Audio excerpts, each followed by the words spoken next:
nos podemos quedar callados, porque cuando usted habla como hijo de Dios, cuando usted es guiado por el Señor, usted transmite la voz del Padre.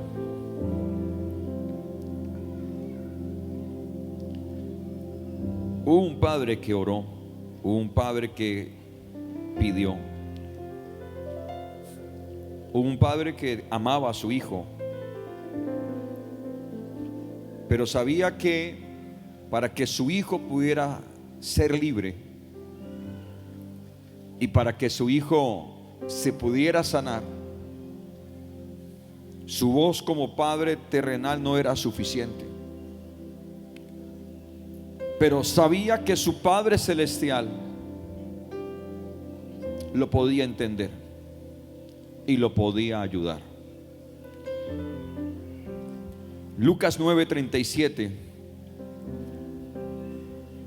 Y quiero profetizar eso sobre tu vida. Jesús te sana. Quiero profetizar eso sobre tu vida en todo este lugar y en el auditorio de emprendedores. Jesús te sana. Al empresario que está viviendo momentos difíciles, Jesús te sana. A la mamá que está desesperada, con su corazón quebrado, Jesús te sana. Al joven que está atado a una adicción y no sabe cómo salir de eso, Jesús te sana. Al hombre que está lidiando con dificultades, con situaciones muy difíciles, Jesús te sana. Este padre hizo esto. Al día siguiente, cuando descendieron del monte, una gran multitud les salió al encuentro, y aquí un hombre de la multitud clamó diciendo: Maestro, te ruego que veas a mi hijo, pues es el único que tengo. Y sucede que un espíritu le toma y de repente da voces y le sacude con violencia y le hace echar espuma, y estropeándole a duras penas se aparta de él. Y rogué a tus discípulos que le echasen fuera y no pudieron. Respondiendo Jesús dijo: Oh generación incrédula y perversa, ¿hasta cuándo he de estar con vosotros y os he de soportar? Trae acá a tu hijo. Y mientras se acercaba al muchacho, el demonio le derribó y le sacudió con violencia. Pero Jesús reprendió al espíritu inmundo y sanó al muchacho y se lo devolvió a su padre. Y todos se maravillaban, o todos se admiraban de la grandeza de Dios, y maravillándose todo de las cosas que hacía, dijo a sus discípulos. Yo creo que usted levante sus manos y diga: Señor, yo soy tu discípulo, Señor. Yo necesito escuchar tu voz. Él le habla a discípulos. Él le habla a gente que dice: Señor, yo necesito tu voz.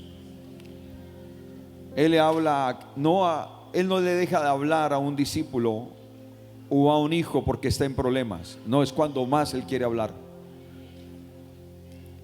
Y este papá está viendo una situación terrible. No tenía solución para su hijo. Usted sabe lo que es para un papá que ama a su hijo no poderle ayudar, por más que se quiera. ¿Puede usted imaginarse la angustia de ese padre? Ver a su hijo loco, hablando con voces extrañas.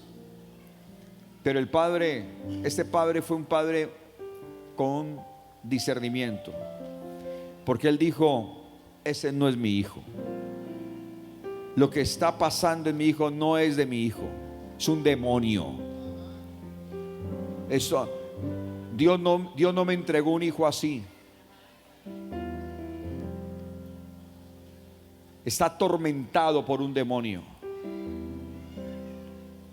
Usted me dice: pastor, En mi matrimonio mantenemos peleando por todo. Este no es un matrimonio que simplemente usted tenga que soportar o aguantar. Tú tienes que saber que hay demonios que están oprimiendo tu matrimonio, porque el matrimonio según Dios es un matrimonio saludable. Los hijos según Dios son hijos saludables. Las finanzas según Dios son finanzas saludables. Escúchame. Los ministerios según Dios son ministerios saludables. Pero si no está saludable, es porque hay demonios oprimiendo. Y yo no puedo simplemente acostumbrarme al problema, porque no te estás acostumbrando al problema, te estás acostumbrando a un demonio. Es normal que los matrimonios peleen. Es normal que uno se enferme. Es normal que la iglesia no crezca. ¿Cuánto disfruta cuando nosotros expresamos esos dichos o esas palabras el diablo? El diablo dice: maravilloso, porque puedo seguir destruyendo y puedo seguir oprimiendo. Y seguramente el padre al principio pensaban que era algo de su muchacho, algún tipo de rebeldía que tenía. Pero él empezó a darse cuenta que no era algo tan normal, porque ocurre que ese demonio hacía que su muchacho se tirara a la candela para quemarse, o se tirara al agua para echarse a ahogar. Hoy, el día de hoy, de haber un alto en el camino de parte tuya a la opresión demoníaca y decir: no, Señor, yo hoy denuncio la opresión del diablo en mi casa. Hoy voy a denunciar la opresión del diablo en mi empresa. Hoy voy a denunciar la opresión del diablo en mi hijo o en mi hija. Hoy voy a denunciar la opresión del diablo en mi salud. Porque, Señor, yo sé que tu voluntad es buena, es agradable y es perfecta. Y no es que simplemente los problemas desaparezcan porque sí. Es que los problemas desaparecen cuando son confrontados. Escúcheme. Usted no puede tomar las cosas como si no hubiera un problema. Usted tiene que reconocer que lo hay y traer a la luz esa dificultad, para que en presencia de la verdad haya libertad. Usted no puede aguantarse más la adicción a un pecado, a un vicio, como si fuera algo normal y encima poner una excusa. Es que yo estoy en esta adicción porque me siento solo, me siento incomprendido. No. Hoy usted va a decirle al Señor, como le dijo este papá al Señor: Señor, lo traje inclusive a tus discípulos. Este papá no se quedó quieto, él buscó solución en Dios. Y aquí hay una enseñanza, porque vino a sus discípulos y dice la palabra que los discípulos no pudieron echarlo fuera. Porque los discípulos de Cristo no estamos nosotros, escuche esto, para enfrentar los problemas con incredulidad, sino con la certeza de que esa no es la voluntad de Dios, y que por encima de la voluntad del diablo, la voluntad de Dios es más poderosa su fuerza, porque Él es el creador, y la fuerza del creador está por encima de la fuerza de cualquier cosa creada, sea lo que sea. Hay gente que parece más fuerte que tú, y te aseguro que cuando David vio a Goliat, el clamor de muchos cristianos, si fuera David, hubiera sido: Señor, ¿por qué no envías un misil celestial y desapareces a Goliat? Aleluya. Pues ¿cómo le parece que Dios no le ahorró a David enfrentar a Goliat? Porque el verdadero hijo de Dios tiene que mostrar fidelidad en saber que aunque la fuerza del mundo se manifieste, que aunque la fuerza del diablo se manifieste, que aunque la fuerza de nuestra carnalidad se manifieste, cuando acudimos al Señor y a hacer su voluntad, la voluntad de Dios, la fuerza que impulsa a Dios, está por encima de todo lo creado. Hay gente que se siente bendecida o se sentiría bendecida si automáticamente las deudas desaparecieran. Hay gente que se siente bendecida si automáticamente la enfermedad desapareciera. Hay gente que se siente bendecida si automáticamente los problemas desaparecieran. La bendición no es esa. La bendición es que aún en manifestación de esas fuerzas, yo acudo a la de mi Dios y Dios fulmina esas fuerzas opresoras. Usted necesita ser consciente de que la bendición no es que desaparezcan los problemas o las personas que tienen dificultad contigo. Es que cuando tú acudes al Señor como acudió este padre, cuando te pones en las manos de la voluntad de Dios, simple y llanamente las demás fuerzas que se seguirán manifestando serás inalcanzables para ellas y tendrán que largarse de tu vida, como hoy se van a largar en el nombre de Jesús. Busque a alguien y dígale: Jesús te sana. Dígale: Jesús te sana.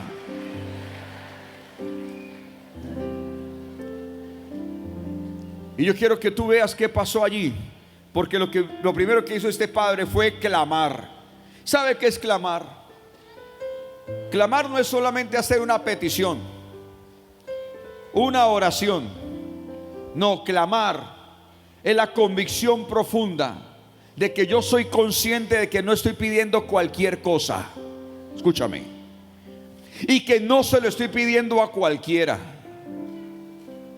Clamar es ser consciente de que no estoy pidiendo por cualquier cosa y no le estoy pidiendo a cualquiera. Eso significa que todo mi ser se concentra en el hecho de que lo que yo estoy haciendo en ese momento es trascendente para mi vida. Un milagro ocurre cuando usted dice: hoy me voy con mi milagro. Un milagro ocurre cuando dice: hasta aquí llegó el diablo conmigo. Un milagro ocurre cuando usted dice: Dios está por encima de todo. Un milagro ocurre cuando usted dice: yo estoy bajo la mano poderosa de mi Dios. Un milagro ocurre cuando usted clama al cielo como este padre dijo: no me voy a aguantar que mi hijo siga igual. No lo voy a permitir. Y este padre fue bastante frentero. Tiró al agua a los discípulos. Cuando alguien viene a usted como discípulo del Señor y le dice: tengo dolor de cabeza, no lo mande a comprar a Sagüín ni desenfriolito. Usted impóngale manos y ordene ese espíritu inmundo de enfermedad que se largue en el nombre de Jesús. Pero ¿sabe cuál es el problema a veces? Que no estamos escuchando la voz del Padre. Escuchamos la voz de los noticieros, escuchamos la voz de los amigos.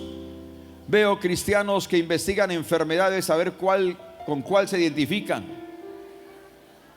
Yo veo cristianos que saben mucho de enfermedades, y no estoy hablando de los médicos, que es su responsabilidad tener que saberlo. Pero veo cristianos fanatizados investigando enfermedades, como hay canales hoy dedicados a las enfermedades de televisión. Entonces saben de todo eso, hermano. Una vez un amigo mío, a su padre le diagnosticaron, un pastor, le diagnosticaron a su padre una enfermedad gravísima.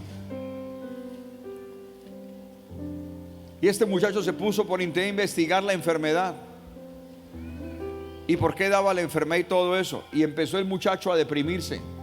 Para hacerle corto el cuento, la historia que es larga de la vida real,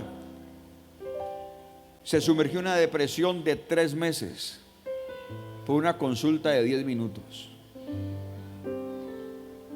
Me llaman un día a mi oficina y me dicen: mira, fulano de tal, que es tu amigo, está en esa situación. Yo ni idea de eso. Y lo fui a visitar. No, o sea, indescriptible la situación. 3 meses sin bañarse. 3 meses. El olor no se lo imagina. No quería ver sus 3 hijitas. No quería ver a su esposa. No quería que le abrieran las cortinas. Escasamente recibía de cuando en vez algo de alimento. El diablo es cochino y es astuto. Tú tienes que saber de la gloria de Dios y no de la enfermedad del diablo. Tú tienes que saber de la gloria de Dios y buscar su presencia. Deja de estar buscando instrumentos financieros para endeudarte más. Tú no necesitas conocer al gota a gota, tú necesitas conocer al Cristo de gloria. Alzaré mis ojos a los montes, ¿de dónde vendrá mi socorro? Mi socorro viene de Dios, que hizo los cielos y la tierra. Este padre decidió creer, porque lo segundo que va a pasar después de clamar, hay que reprender la incredulidad, porque la fuerza contraria de un milagro se llama la incredulidad. Y la incredulidad es creer varias cosas. La primera, que Dios es bueno, pero que yo soy tan malo que no merezco la ayuda de un Dios tan bueno. Segundo, la incredulidad tiene que ver con el hecho de pensar que como he pecado y he sido tan malo, esto que estoy sufriendo me lo merezco. Entonces, ¿para qué le pido a Dios que me ayude si lo que estoy viviendo me lo merezco? Tercera razón de la incredulidad: cuando alguien distinto al Señor y a su palabra te dicen, no te preocupes, eso es lo de menos, no le ponga tanto cuidado al dolor de cabeza, ya, resígnese a eso, eso es lo de menos, hay cosas más importantes. Entonces, de que lleva con la migraña 15 años y le llaman con cariño mi migraña, y como va a cumplir 15 años van a bailar el vals con la migraña, le van a partir torta y todo. No, usted va a reprender la incredulidad. Nada de que es normal, nada de que se tiene que resignar, nada que usted es tan malo que lo merece. Ningún cuento de eso. Soy toda esa mentira, sale en el nombre de Cristo. Porque si eso fuera así, Dios no envía al Señor Jesús. Y Jesús vino realmente a salvar lo que se había perdido, sabiendo la clase de joyitas que somos nosotros. O sea que eso estaba presupuestado. Usted no piense en lo que ya Dios pensó. Y Él supo qué hacer. Y supo que su sangre iba a ser derramada por usted y por mí. Y que por amor derramaba esa sangre, no porque usted se lo mereciera, sino porque Él te ama y te quiere ver con Él toda la eternidad. ¿Qué hacemos si Él nos ama? Y tal vez un hijo no puede entender por qué se porta mal y uno sigue amando. Porque aunque mis hijos se porten mal, cuando estaban pequeñitos hacían pilatuna y toda cosa, y aún de adultos hacen cosas que yo no estoy de acuerdo, no por eso los dejo de amar. Y el Señor no te ha dejado de amar. Así que la enfermedad que tienes no es cuestión de que te lo merezcas, es cuestión de que has aceptado la incredulidad. Y junto con la incredulidad, la enfermedad se ha fortalecido. Hoy esa enfermedad va a caer en el nombre de Jesús. Porque por amor, no porque te lo merezcas, porque por amor, por su llaga, tú fuiste ya curado.